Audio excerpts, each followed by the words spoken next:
Are you ready for Faye and Fluffy story time? Hi, everyone. All are welcome here. It's supposed to be the simplest of things, silly even. If you're happy and you know it and you really want to show it, if you're happy and you know it, do all three. Funny stories, singing, dancing. Wow. But the mood shifts. A dozen protesters who've steadily been trickling in.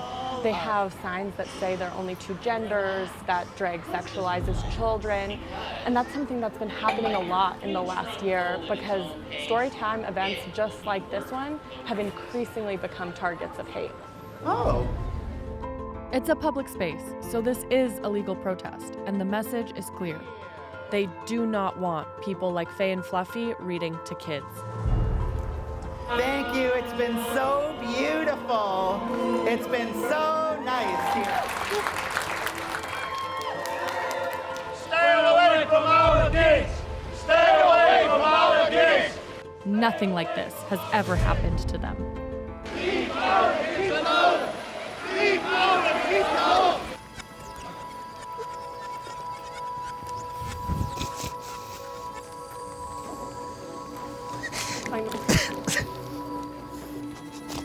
That's probably the most. That was gross. That's the most aggressive that I think we've ever witnessed. I've never felt like that before.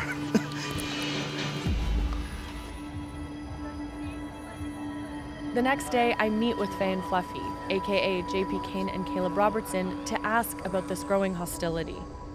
I think that if they want to come and hold out their signs, we can't stop that. We don't need to stop that. But don't stop us from doing what we're doing. Exactly. It's so uneducated about what things are about drag queen story time. They can point to that and even just simply be like, well, ew, gross, those men want to be women.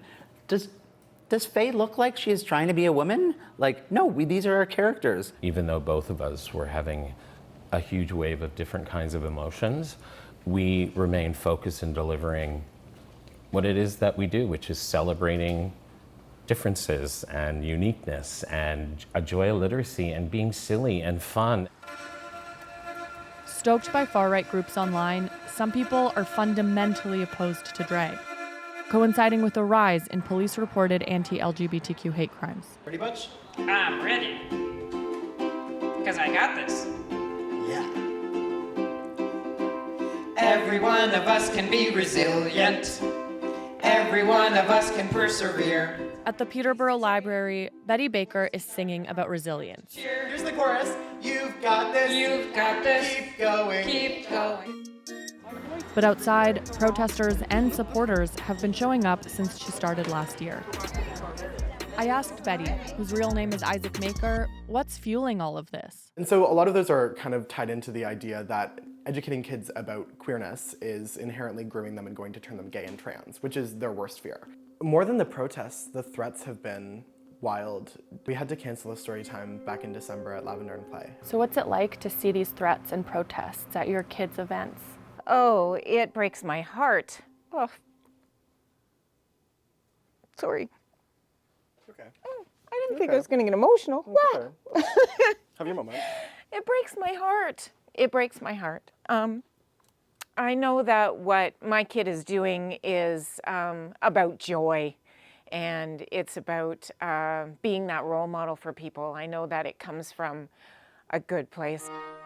Posts like this one, beating Dorothy within an inch of her life, have scared Isaac and Mom Michelle. There have been quotes about complete misinformation about trans people, complete misinformation about gay people. And while it may be peaceful outside the library, that is hateful rhetoric.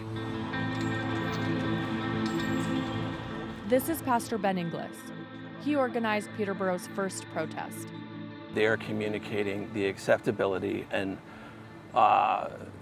normativeness of the trans lifestyle. Protests here have attracted all sorts, including people from the self-described Freedom Convoy and this well-known white nationalist.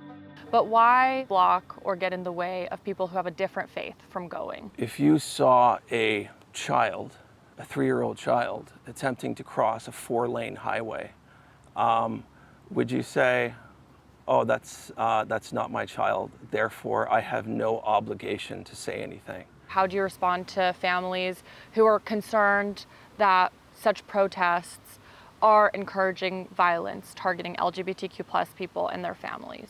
There's lots of things that pass for hate crimes right now, where I would call that freedom of speech. What is the end game?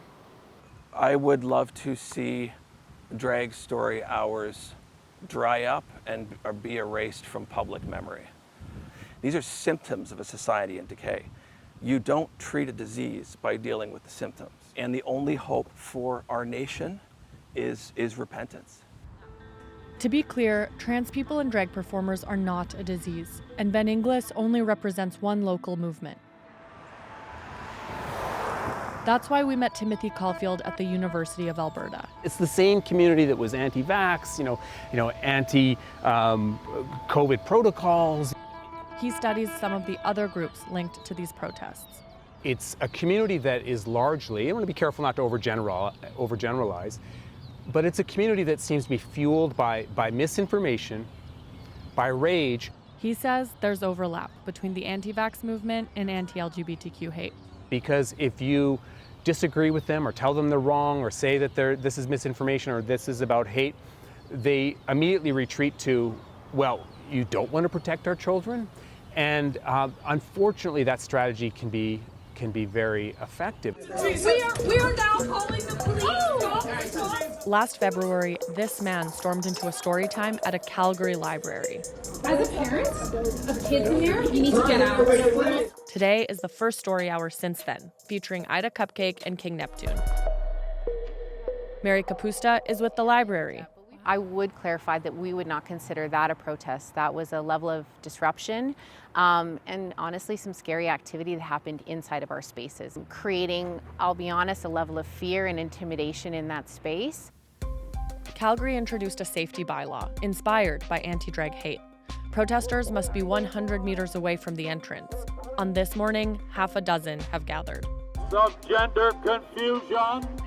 Shane Robbins says he's part of the Basic Freedom movement. So this event has been happening for 5 years, and I'm wondering why now? Why are you protesting it now?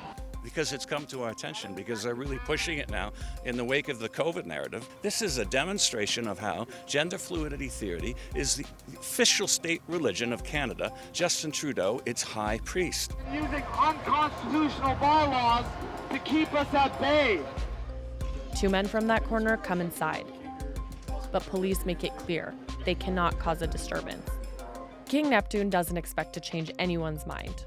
For myself, not only am I a drag performer, but I'm also transgender, and so I walk through the world knowing that there's people around there that think that my very existence is inappropriate. For me, the relation of calling it grooming or using these slurs against us is just a rehashing of what the gay community used to face 20 years ago.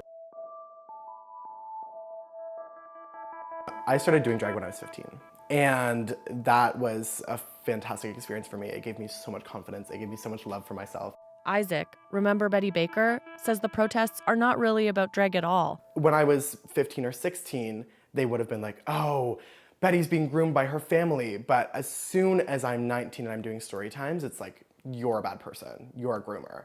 And that switch is just so wild. And it really, they don't want people to be queer no matter what. And that's the bottom line of it.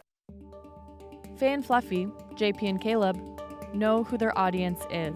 We love doing this, and this is meant for communities who are accepting, and people who are accepting, and people who really love their kids. So Faye and Fluffy are sticking around.